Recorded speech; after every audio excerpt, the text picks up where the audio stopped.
All right, y'all, here's how to support the show. First of all, sign up for the RSS feeds so that you don't miss a show. libertarianinstitute.org or scotthorton.org for those. Also, subscribe on YouTube, youtube.com/Scott Horton Show.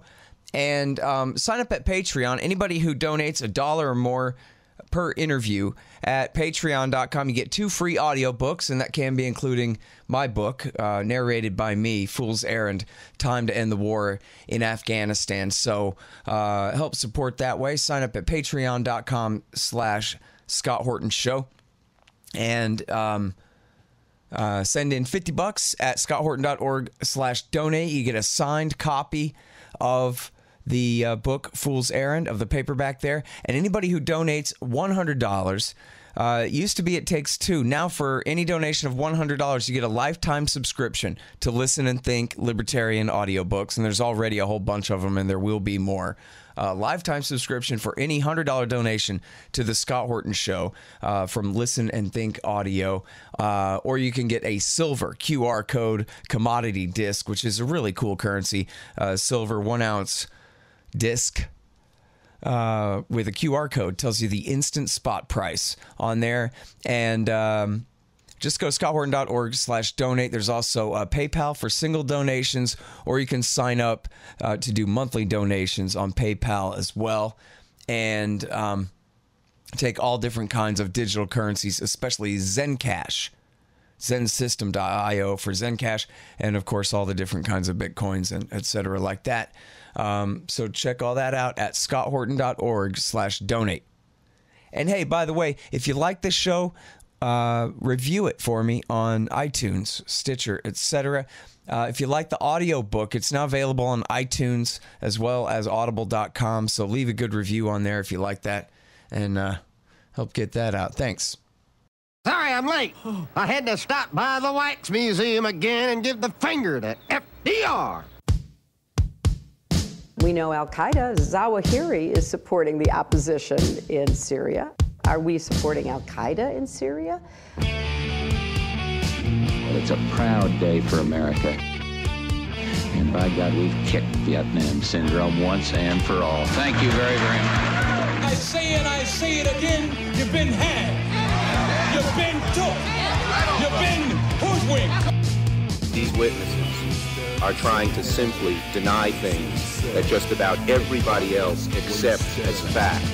He came, he saw, he died. Well, we ain't killing their armies, but we killing them. We be on CNN like, say our name, man, say it 3 times. The meeting of the largest armies in the history of the world. Then there's going to be an invasion. All right, you guys, introducing David R. Henderson. He is a research fellow at the Hoover Institution, and I guess he's retired now, but was professor of economics at the Graduate School of Business and Public Policy at the Naval Postgraduate School. He's the author of The Joy of Freedom, An Economist's Odyssey, and other books, including The Concise Encyclopedia of Economics. And around antiwar.com, we call him the wartime economist. David Henderson, welcome back to the show. How you doing? Good, Scott. How about you? I'm doing real good. It's been way too long since we've spoken. Very happy to read you and have you back on the show here. Yeah, me too. And congratulations on quitting your job. Thank you. Yeah. So, and now that's kind of an interesting thing here, right? Is this is an economist take. There are a lot of different takes on a lot of different wars, but you're applying a libertarian economic analysis to causes and effects and things seen and unseen and all kinds of interesting stuff like that. And that's actually really unique to get an expert's take that is not bent on either getting us into a war with Iran or maybe striking a nuclear deal with Iran or something. You're an expert, but do you have a different set of incentives than most experts who write about foreign policy? Yeah, I'm willing to work for low pay. That's what it is. And let me make the serious point I'm making. If antiwar.com were able to pay the kinds of prices that other publications pay, you would, on the margin, get a few more economists writing about this.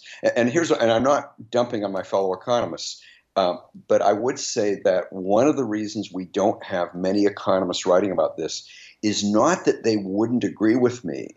It's just they've never done the research. They've never looked into it because the incentives just haven't been there either in academia or in the public policy world to the extent they are to write about, say, why we should cut taxes or whatever. Mm-hmm. And that's unfortunate because, of course, one of the points I make in my article that led to this interview is that, in fact, it's war that led to those taxes.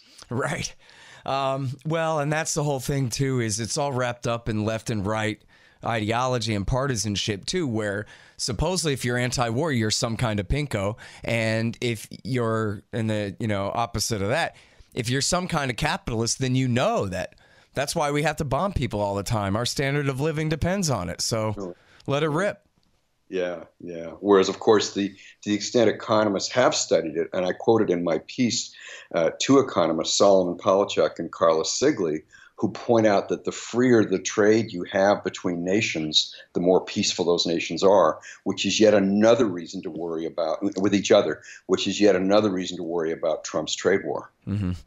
Well, you know what? We can get back to that in a sec. But as far as the deep pockets and the incentives and this and that, because there are, quite a few experts on foreign policy, but really all of their different think tanks are bankrolled by the Olin Foundation or, a very few very rich people. And for the most part, the richer you are, not the more libertarian capitalist you are, but the more conservative and right wing you are. And so all of the big foundations are financed by people who are very government interventionist in the economy and in the world.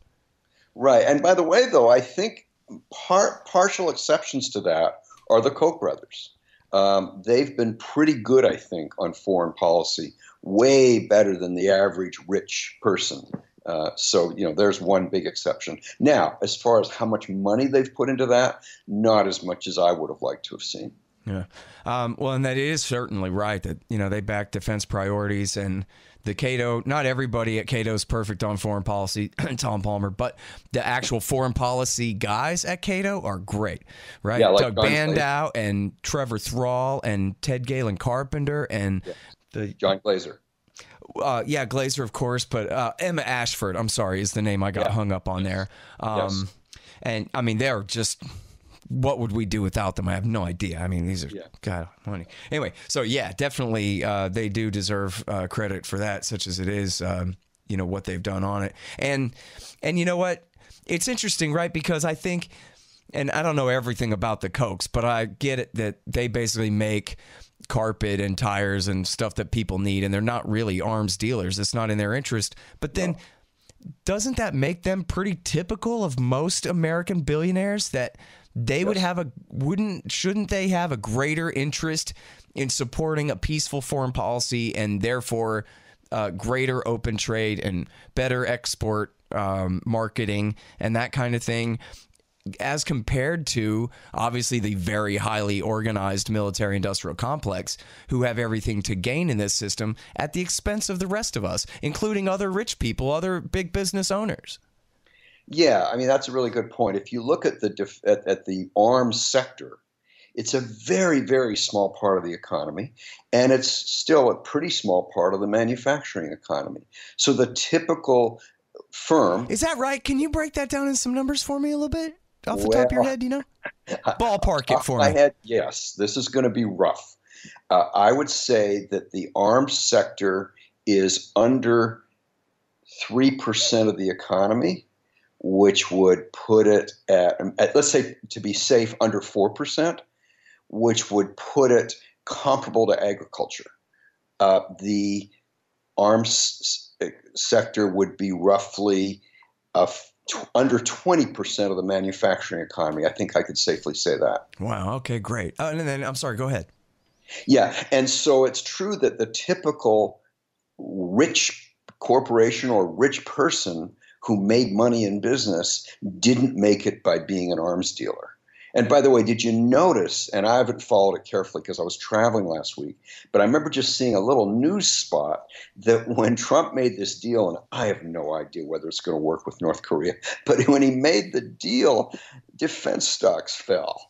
Right. And it's like, whoa, maybe it is real. Right. Yeah. Just in case anyone was wondering how it works around here. And so, and it is a funny thing though, right? I mean, I mentioned the cultural thing, right? Where if you're anti-war, you're some kind of hippie or whatever.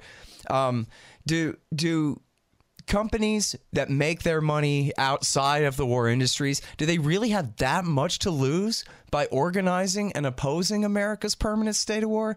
Or it's really just an ideological thing? USA #1, we have to lead and all that. I think it's probably more the latter. It's the country they grew up in. I don't think the Pledge of Allegiance helps. I don't think the way they learned history in government schools helps. I think there are all kinds of things that made them see that the way to be patriotic is to, quote, support our troops, which, by the way, to many people means support sending them into other wars, which isn't exactly my idea of support. Yeah. Yeah, it's always been such an obvious irony, and yet one lost on so many.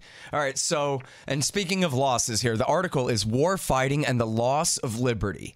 So you begin by saying, yeah, we need a grand strategy, but maybe rather than whatever the guys in D.C. think the grand strategy should be, maybe we should take a more American national interest, everyman perspective on what our grand strategy should be, and then use this cranky old term from a bygone era, liberty, and say that maximizing liberty is should be the grand strategy of the United States government.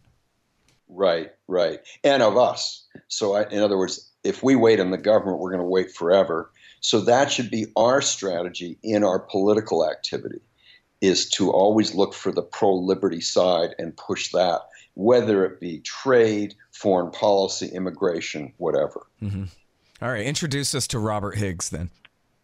So Robert Higgs wrote a book called Crisis Leviathan in 1987, which was aimed at academics. But he gives me credit for this, and I think it's deserved. I managed to figure out how to write a book review of it in Fortune magazine. And that was unusual for that kind of book to be reviewed, but I made it about how did government grow, which one of my editors at Fortune was quite interested in. And so basically Higgs' story is that government in the 20th century in the United States grew due to three crises: World War I, the Great Depression, and World War II. And with each crisis, the government took on more power. When the crisis ended, the government gave up some of the power, but not nearly all of it. So he calls this a ratchet effect.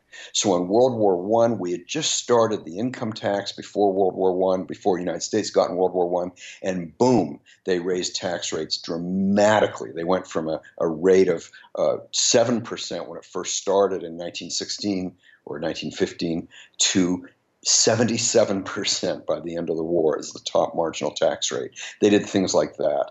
And they nationalized the railroads in World War I. They denationalized the railroads after it ended, but never got the railroads back to the amount of freedom they'd had beforehand, not until 1980 when Carter deregulated railroads. And so that's kind of the story, and I could tell the story for World War II also. Well, one thing about World War II that affected a huge percent of your listeners is under World War II, during World War II, they made what was called the class tax, the income tax, which was aimed at just high-income people, into the mass tax, the tax aimed at everyone. And the way they did that was withholding. So they had the employer be the tax collector for the government. And why did they do that? Because one of their advisors, who used to be chairman of Macy's, said, people buy more things on the installment plan. And so let's have an installment plan for taxes. Mm-hmm. And so now we're stuck with withholding even after the war ended. So things like that. So there's a huge, huge correlation between growth of government, between war and growth of government. Mm-hmm. Well, so you know what's funny about this to me, it always has been, is that this is pretty much the history of the 20th century as I learned it in government school in the later part of the 20th century. And yet is basically taken as a given, but also taken as an unquestionable good. That, man, it used to be that people didn't want the great father to have unlimited power to make everything good. But FDR, he fixed that. Thank goodness. And right? Like, that's what we all think. He's our founding father far more than George Washington or Abraham Lincoln at this point, right? Well, I think that's true. I grew up in Canada, as you know, but my father was a strongly pro-FDR person. And so, to the extent we talked about politics at home, which fortunately wasn't much, it was, FDR was this good guy who saved America and saved America twice, right? saved America from the Great Depression, which of course he extended with his policies, and saved America from Nazism and Japanese totalitarianism. Mm-hmm. Yeah, so that's the whole thing, is zooming in on it. All of a sudden, maybe we'd be better off with less national government and more liberty. Maybe it wasn't all the right thing. So let's do FDR in a minute, but let's go back to World War I for a second. I like the way you talk about World War I in here. I think you hit all of the most important points about, not just World War I, but American intervention in World War I, and how that made all the difference for the future of Germany and for the future of Russia, too. Right. So one point I didn't make in the article because of my space limit was that when Germany surrendered, there was not an acre of German soil that their enemy occupied. And so what happened? Well, what happened was America entered. And once America entered, everyone could see where that was going to go. And so Germany surrendered, they contacted Wilson, I think November 1st, 1918, and said, do you really mean it about your 14 points? Do you really mean it about self-determination? And Wilson goes, yes. Well, of course, Wilson shows up at Versailles. He's sick. He gets outmaneuvered by Clemenceau, the head of France. And we get this Versailles Treaty, which, of course, makes Hitler's coming more likely. Moreover, Wilson said to the provisional government that had taken over from the Tsar in Russia, we will pay you if you stay in the war. Well, the war was very unpopular with Russians, and that was the Bolsheviks' way in. And so you can reasonably argue that without any Wilson intervention, we wouldn't have had Hitler, and we wouldn't have had communism. So those are two pretty big negatives due to him.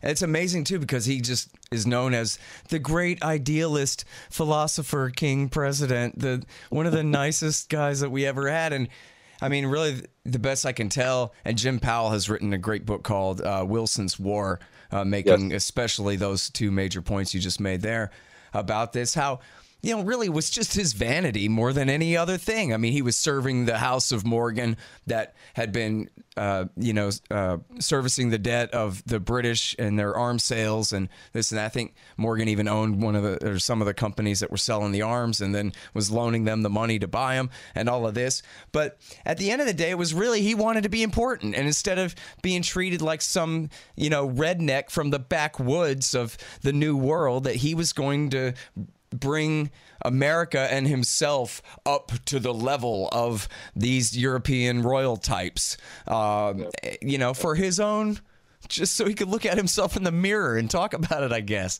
And as one of his allies in the New Republic put it, this was a great moral adventure. And the word moral I kind of get, although I think it's mistaken, but adventure, war as adventure, there's something really wrong with that. I just saw a poll this week, just 2 days ago, that had the reasons that young men join the military in America. On the multiple choice answer, adventure was the number one answer. Yeah. At the expense of, who cares who, right? Yeah. As long as dad and coach and minister agree that it's a good idea, and it's still always an honorable thing to join the Army. Let's do it. What fun. Right. It's like being an Eagle Scout, only better. And one other point I want to make about World War I, we were talking about how it led to the growth of government. That's how we got the modern draft in the 20th century. Mm-hmm. And so again, to their credit, they ended the draft when the war ended, but it kind of set it up for the next draft to be easier. And then we got the draft again in 1940, well before America was formally in the war. And of course, then we had it till 47. It was dropped for a year, and then we had it from 1948 to 1973. Now, one thing that I learned in school was the hyperinflation was part of the war reparations to France and Britain. And there's a whole corrupt triangle of financial dealings there. But anyway, it was also, and this is the part they didn't never emphasize, was that under the Versailles Treaty, the Germans lost all this territory, and not just imperial stuff they'd conquered, but their bordering regions in major pieces were cut off and given to allies of the British and the French, and this was really sowing the seeds. As Jim Powell says in his book, Hitler began every speech denouncing what he called the traitors of 1918, and that was the Democrats. Oh, that was the other rub, was even though it was the Kaiser and the military who had gotten Germany into this mess, Wilson said they were illegitimate power because they weren't the Democrats. He would only accept surrender from the Democrats. And so he just absolutely discredited them by making them be the ones to sign the quote terrible treaty, and Adolf Hitler just absolutely used all of this as his stepping stones to power.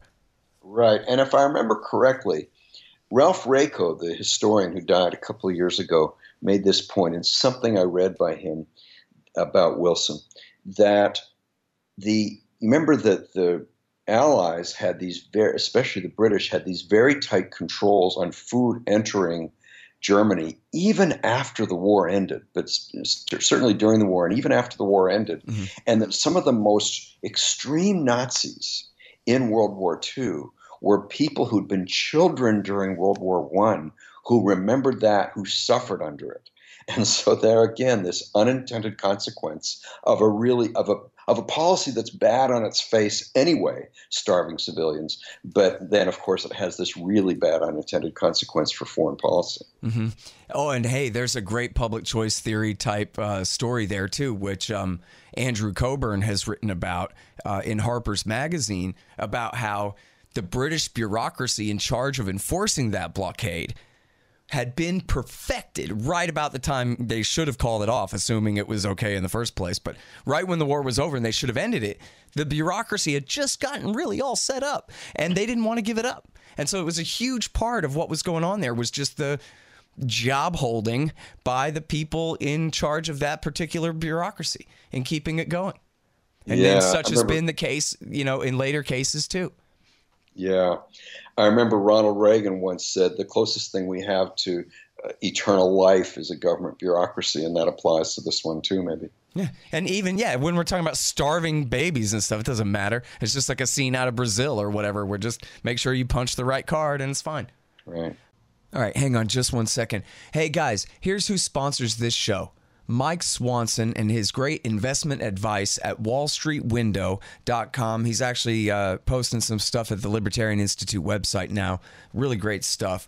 The great Mike Swanson. And he's also the author of the book, The War State, which is a really great history of the rise of the new right military-industrial complex after World War II in the Truman, Eisenhower, and Kennedy eras. You'll really want to look at it. The War State by Mike Swanson. Also, Roberts & Roberts Brokerage, Inc. If you listen to Mike, you'll be buying some metals. You'll want to buy them from Roberts & Roberts. They've been around as long as I've been alive. They've got a great reputation. They take the very smallest premium possible in order to help arrange the very best sales for you of platinum, palladium, gold, silver, of course, and no premium at all if you buy with Bitcoin. They're at Roberts & Roberts. That's rrbi.co.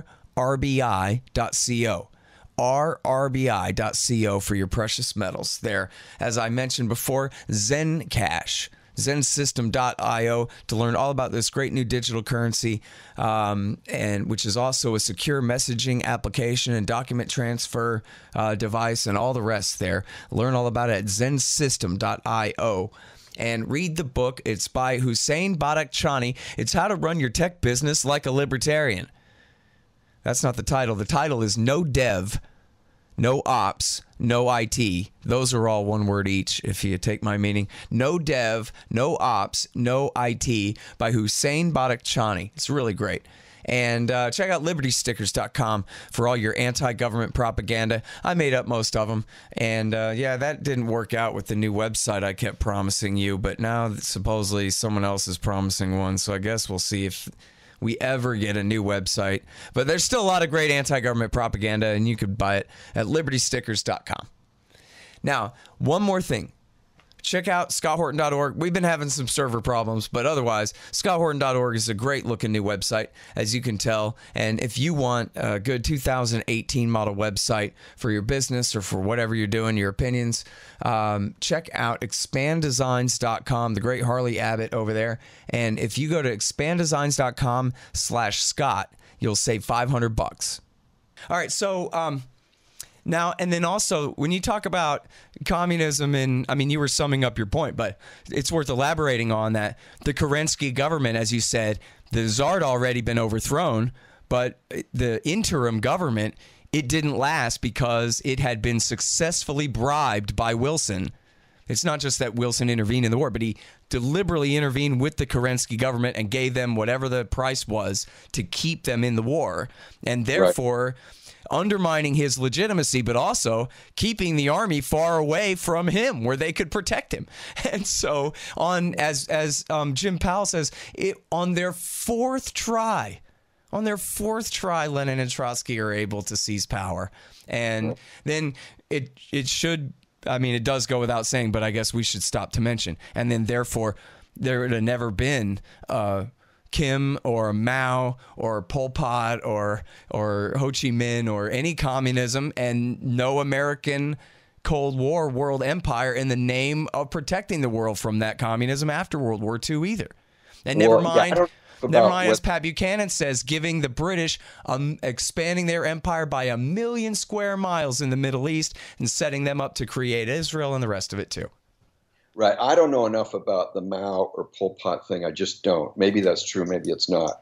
But I do think we could have avoided a Cold War because, of course, the Cold War was mainly with the Soviet Union. Without the Soviet Union, there's no Cold War. Yeah. It's hard to imagine. I mean, I guess I don't know, but it's hard to imagine that Mao would have ever been able to come into existence if the Soviet Union hadn't been around as a communist power all that time leading up to it.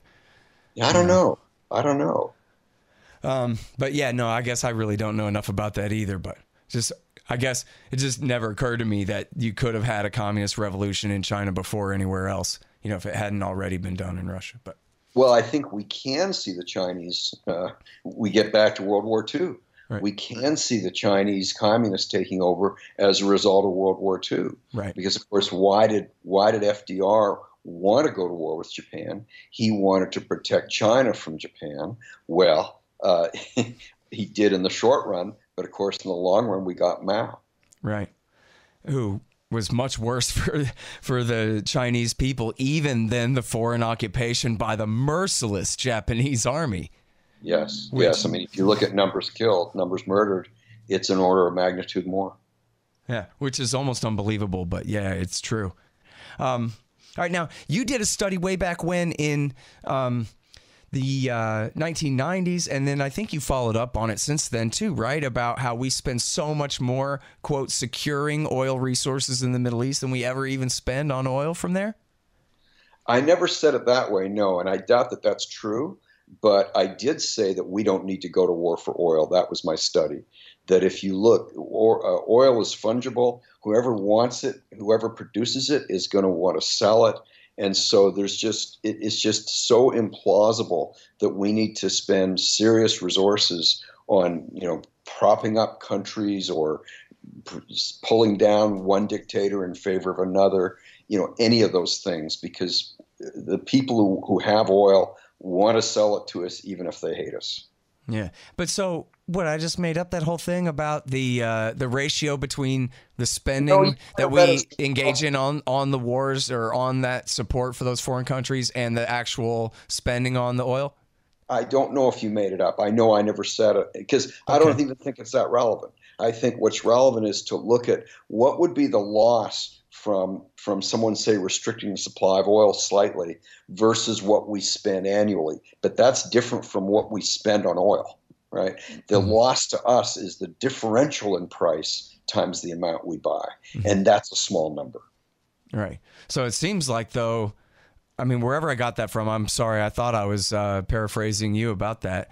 But the way you put it there, where it's actually the differential that's really the point, then what I said is actually probably right. Then if you consider the cost of the dominance of the Middle East compared to how much Americans, that differential in the price of the oil there. Well, the differential, yes. So, but not the total. I just don't know. I just don't know. Okay. And I'm not going to know. Like, I'm not going to sit down after this interview and check it out because the number is meaningless to me. The meaningful number is. Well, it just makes it more ironic, I guess. Okay. I always liked the way it sounded, but I'm sorry I had that wrong. That's all right. All right. Well, and now, so, can you talk about Truman and the steel mills and stuff? I mean, there's a limit to this, but the ratchet does keep getting tighter in terms of government intervention in the economy. How much, I mean, can you, do you have like a thumbnail kind of measurement of just how nationalized our economy is? What I was taught in school was it's a quasi-free market, a mixed economy where, the government intervenes to make sure everything stays on a nice even keel and a level playing field. I do think the term mixed economy is a good term. And it's been lost. You don't see it in textbooks anymore. It's this euphemism now. We've got a free market economy, which is actually way less accurate than the term mixed economy. But yeah, back to Truman. Truman did try to nationalize one or two steel companies, and to their credit, the Supreme Court knocked him down and said, no, you can't do that. So yeah, he did try to do that. Under FDR, there's this famous picture of this guy, this executive, being hauled away by soldiers out of his firm. He was this guy who refused to go along with something Roosevelt wanted. And a lot of people on the left point to that picture. I can't remember the guy's name, but they point to that picture and say, oh man, wasn't it great what FDR did? And I'm going, man, that guy sitting in that chair is my hero, because he tried to say no to FDR, and he found out the world had changed dramatically. And whereas, say, in 1900 or something, someone might have been able to say no to the president, and the president just says, okay, moves on. In 1944, whenever that guy got hauled out and taken to jail, I think, and his company taken over by the feds, the world is different. Yeah. I mean, there were even people prosecuted for refusing to obey the fixed prices of laundry services and stuff like that, right? Isn't that one of the cases? Yeah, economy-wide price controls in the United States, enforced in part by my fellow Canadian John Kenneth Galbraith in the Office of Price Administration, and yes, we had wide controls on the economy, and people did go to prison for violating those controls. Mm-hmm. Well, and of course, we can see more in our modern times too, where it's not just the outright Patriot Acts and the NSA spying on us and all of that, the militarization of the police, which is all horrible, but is all very seen. But it's also, there's this deformation, as David Stockman calls it, where so much of our economy, I guess you say it's smaller maybe than I thought, gets bent out of shape in this mixed economy, where basically government intervention in it, and especially in a militarist fashion, really distorts the free market away from actually satisfying customers and makes matters worse for everyone.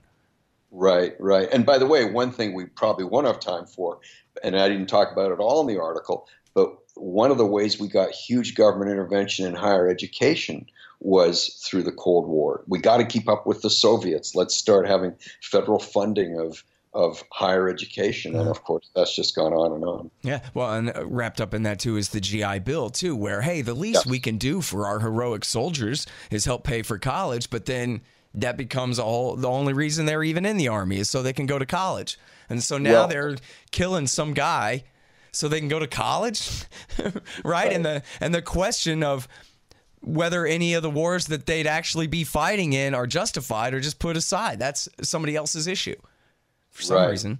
Right. Now, I think the GI Bill was seen as a kind of let's make up for the fact that we drafted them. Mm-hmm. But it also is what led to federal government intervention in accreditation. Because if you're going to give money to a guy to go to college, you better be sure that college measures up. And that's how we got accreditation. I see, That's how we got a huge amount of federal intervention in higher education. Mm-hmm. Yeah, that's always been like the more radical libertarian critique of school vouchers and charter schools, is that you're just inviting government into the private school market when you need to be trying to keep them out as much as possible. Right. That's actually my critique of vouchers, too. It's not my critique of charter schools because they're already in government, right? Yeah. And they are government. It's just trying to relax some of the constraints. Yeah. And then, man, I forgot the great point I was going to make. Oh, I know. Well, how about just, the national debt and the amount of spending that goes into militarism? I guess you're talking about proportions, but still they're just passed another $700 billion bill. Robert Higgs says it's $1 trillion a year if you count the VA and the nuclear weapons and the energy department and all of that together. Just how big of a distortion is that? Yeah, so I think he's wrong on that. I think it's closer to 800 billion, but that's that's pretty close. And I think what we could have if we had national defense, not national offense, is we could probably have under a $200 billion a year budget for the Department of Defense. And so to wipe out $500 billion a year, there's close to the whole deficit right there. Mm-hmm. And what difference does that make? Because Cheney says that deficits don't matter, and Lord knows the Democrats agree. Yeah, well, Cheney's wrong, and the Democrats are wrong. Yeah, but it seems like they get away with it, right? I mean, we have a boom and bust every once in a while, and yet, and then the national debt is at almost $21 trillion now, or whatever it is, and yet things continue and they will indefinitely, right? Or not? I don't think so. I think that there will ultimately be serious budget cuts on both the domestic and defense side, or some kind of default. And Jeff Hummel and I have written about the default part. Mm-hmm. And you think that's coming within what sort of time frame? Well, I've been wrong so far. I thought it'd be coming in the early 2020s, and now I think I'm probably wrong. I think the late 2020s. But I tell you what, I start taking my Social Security at age 67 rather than waiting till 70, because at least I'm getting the full amount now. Yeah. Ron Paul used to say, I remember, that, they'll never stop sending the Social Security checks, but at some point they just won't be worth anything. So, well, no, I don't think. Get it while you can. Yeah, I don't think that's right. I think Jeff Hummel and I pointed that out. We don't think inflation's the way they're going to go. We think there'll be an actual default along with cutting Social Security. And that default then will prevent massive price inflation then, is what you're saying? Yeah, there's no reason to have massive price inflation because it won't get them much. And that's a whole long thing that I cannot explain in the roughly half minute we have left. Yeah, that's fair. All right. Well, listen, I really appreciate you coming back on the show, David. It's been great to talk to you. Yes, thanks, Scott. Same. All right, you guys, that's David R. Henderson. He's the wartime economist over at antiwar.com. This one is called War Fighting and the Loss of Liberty. And as I said, he taught economics as a professor of economics at the Graduate School of Business and Public Policy at the Naval Postgraduate School. And he's the author of The Joy of Freedom, An Economist's Odyssey.